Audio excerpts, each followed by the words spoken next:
আজ ২৮শে মে ২০২৬ পুরো বাংলাদেশে পবিত্র ঈদ উল আজহা উদযাপিত হচ্ছে। ত্যাগের মহিমায় এবং ধর্মীয় ভাব গাম্ভীর্যে ধর্মপ্রাণ মুসলমানরা দিনটি পালন করছেন। এদিকে ব্যতিক্রম নয় আমাদের পেরাবা কান্দাপাড়া ঈদগাহ ময়দান। ভোর ৭টা ৩০ উদযাপিত হয় ঈদ উল আজহার ঈদের জামাত। জামায়াতে পেরাবা গ্রাম সহ আশপাশের কয়েকটি গ্রামের ধর্মপ্রাণ মুসল্লিরা উপস্থিত হয়ে ঈদের জামাত পালন করেন। এবারের ঈদের জামাতে ১৫০০-এর মতো মুসল্লি উপস্থিত হয়ে পেরাবা কান্দাপাড়া ঈদগাহ ময়দানে ঈদের জামাত সম্পূর্ণ করেন। জামাত শেষে বিশ্বের সকল মুসলমানদের কল্যাণের জন্য মোনাজাত করা হয়।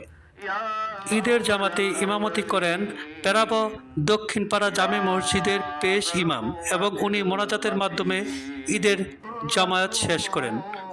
ধর্ম যার যার, উৎসব হোক সবার। আসসালামু আলাইকুম, ভালো থাকবেন। আর সবার প্রতি রইল ঈদ উল আজহার শুভেচ্ছা। ঈদ মোবারক।